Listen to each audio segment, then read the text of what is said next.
Hi guys, welcome back to the Astrology. Today I am creating a very short video which is going to answer some of the basic questions that many of you have put in the comments in different videos. And I thought this video is going to answer some of those queries. Now the questions have been around what is a Badhaka planet and a Marak planet, and how do we identify and find these planets respectively for our own charts.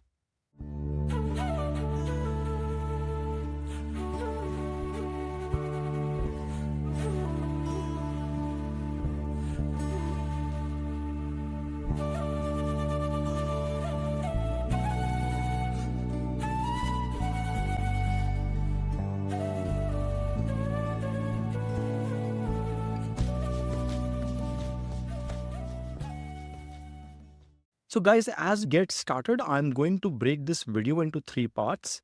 First one is where we are going to talk about your Karak planets.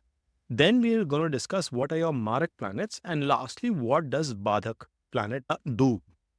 So without further ado, let's start with a simple screenshot that gives you a perspective as to how the chart has to be first of all seen. And firstly, so you can skip forward and go to the next section. But in the first chapter, as you guys can see on your screen, what I've done is that I've listed down from number 1 to 12 all the zodiacs from Aries to Pisces. And I've called out who's the lord of different signs or different numbers that you see. So in your own chart, you can see if you are an Aries ascendant, a Scorpio ascendant, Sagittarius, Pisces, or Capricorn or whatever. And based on that, you can understand who's your Lagna lord, and you will also be able to map that what are the various other numbers mapped against all houses. Based on this, you can also see that what is the behavior or the signature of all these planets.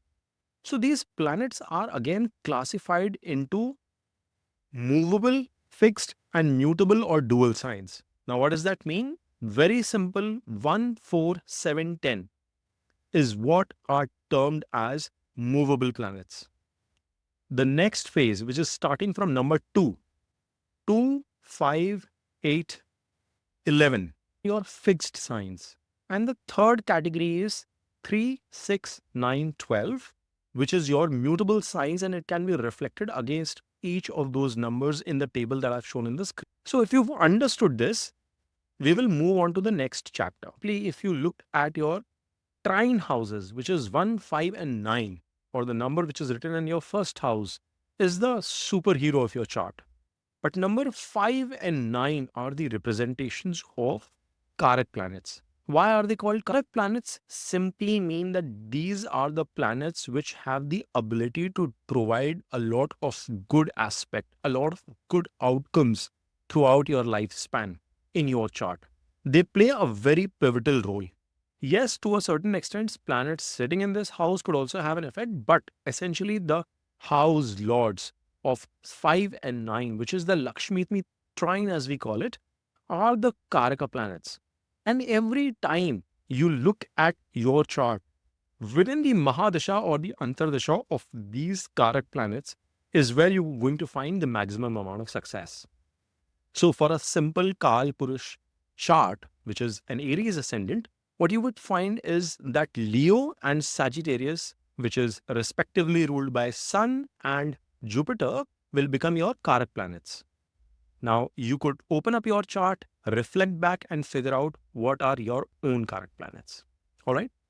Moving further, what is the definition of Marak planets? Now, Marak planets are a bit tricky, and we've discussed about them in our previous videos as well. But to keep life simple, the lords of your second house and your seventh house are defined as your Marak planets. And I will talk about an exception as well in a moment. But again, to keep things simple, for an Aries chart itself, the second lord is Taurus, ruled by Venus, and the seventh lord also happens to be Venus. So Venus happens to be a Prabal Maraka. And I'll come to the concept of Prabal Maraka as well. But that is a Maraka planet for you. Say I were to pick a Scorpio ascendant, and this is the exception that I'll talk about.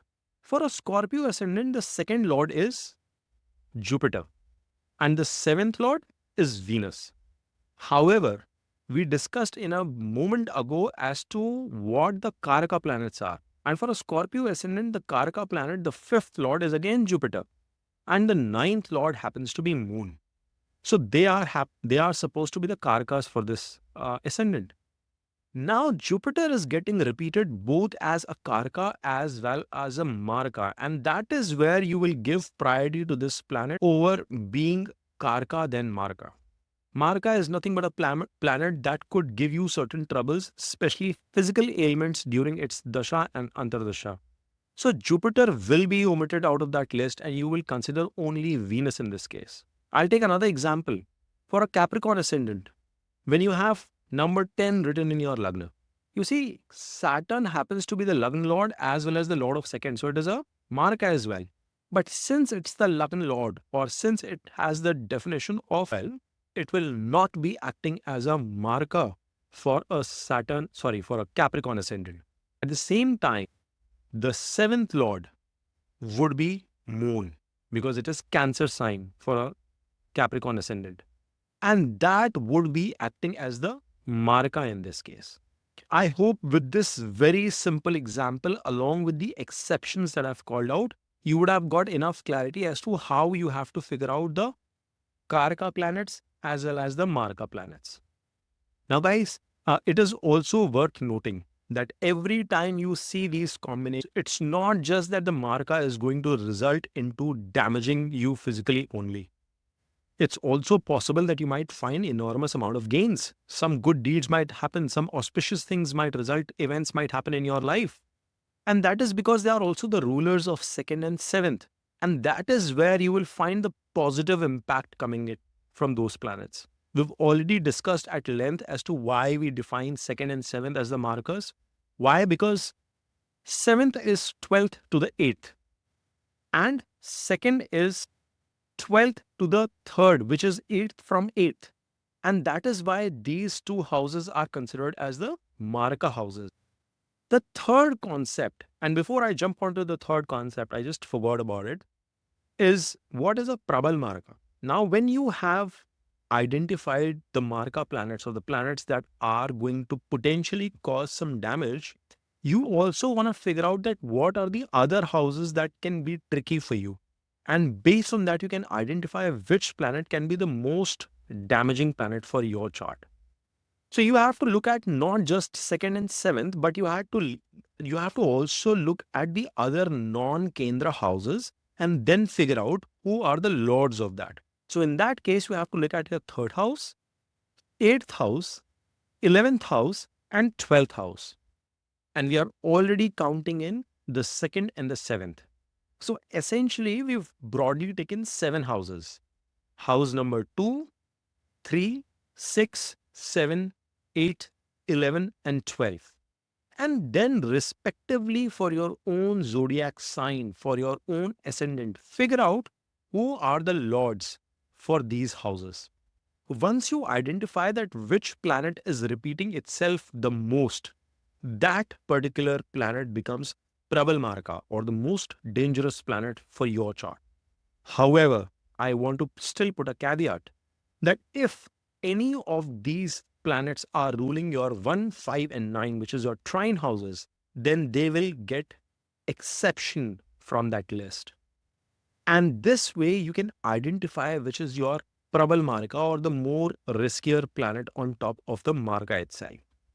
And thus you can finally conclude that within the Mahadasha and Antardasha of that Prabal Mara, or vice versa, you could anticipate challenges coming your way. Guys, I want you to please practice this caution that you do not assume the worst happening, because the 2nd Lord, 7th Lord, they do carry auspicious things with themselves. 11th Lord, it can bring in wish fulfillment and gains. 8th Lord can bring in certain wins at your way. However, the combination, as I've called out, if taken one of those antardashas or one of those periods within your life, could bring the challenge of some sort of physical ailment or troubles. And you've got to practice more caution during those dasha periods itself. All right, because we'll go to the third concept of Badhakas. And that is where the chart that I displayed on the screen becomes absolutely critical. Because here, what you know is that you have Aries ruled by Mars as a movable sign. What are the other movable signs? You have Cancer, you have Libra, and you have Capricorn. So for 1, 4, 7, 10, for these movable signs, the Badhaka planet is the lord of the 11th. So in that case, for Aries, the Badhaka sat on, and the concept then triggers down for the other houses as well, for the other side. For fixed signs, you have to go 2 down, and ninth lord becomes the Badhaka. Now, what is the fixed sign exam? Scorpio. For Scorpio, the ninth lord happens to be Moon, because that is ruled by Moon in the Cancer sign. And Moon becomes the Badhaka for Scorpio, or the ninth lord for a fixed sign. And last but not the least, your 3, 6, 9, 12 layer, a Sagittarius or a Gemini. It's the 7th house or the 7th lord which becomes the Badhaka in your case. So how would this pan out? Now, what's the difference between a Badhaka and a Maraka? It's important to figure that out as well. Badhaka is the house or the planet lord, which essentially will bring in challenges to your life, obstacles in your life in whatever pursuits you have. It is the Dasha Antardasha of Saturn. For a Scorpio, it is the Dasha Antardasha of the Moon. Or for a Gemini, it's the Dasha Antardasha of Jupiter. Will become absolutely critical because that is the period where you will feel most of your obstacles. Now, does it mean that your entire Dasha of Moon, let's say for a Scorpio, will be damaging? No, not at all. It is a Bhagesh as well in that case. It's the Lord of the 11th, right? How it can be damaging throughout? Well, it will bring in obstacles depending on where it is going and placing itself. Now, the Badhaka planet, be it the Lord of 11th, 9th, or 7th, depending on your zodiac sign, is going either 3, 6, 8, or 12 places away from itself. Say for a Gemini ascendant, if the Jupiter goes and sits in the 6th house, which is 12th to itself, or it goes and sits in the 9th house, which is 3rd place away from itself, the impact of this Badhaka planet will considerably reduce. It's like two negatives countering each other. However, you have to still see that what is the placement of this Badhaka planet in your chart, and if it is not going 3, 6, 8, and 12 places away from itself, then you have to figure out that what house it is going and landing in, and then you can expect challenges with respect to those areas. So for example, if your Badhaka is a Saturn for an Aries ascendant, and it goes and sits in the to the house, okay, it is going and sitting in the sign of Taurus 4 places away from itself. Now you have to understand that this impact of Saturn will be in your wealth creation, in the quality of food you consume, on your overall family life. Could be possible that you might not be consuming good quality fresh food, or that might find delays in your life in wealth accumulation. It will be there, but it will be after the maturity of Saturn. I hope that gives you some clarity. This was a very, very simple video where you could analyze for your own chart itself as to how you can identify the Karakas, Marakas, and Bar planets. And mind you, it doesn't mean that these planets are going to perform abysmally bad. You have to understand the overall placement, dignity, aspects, conjunctions coming into play.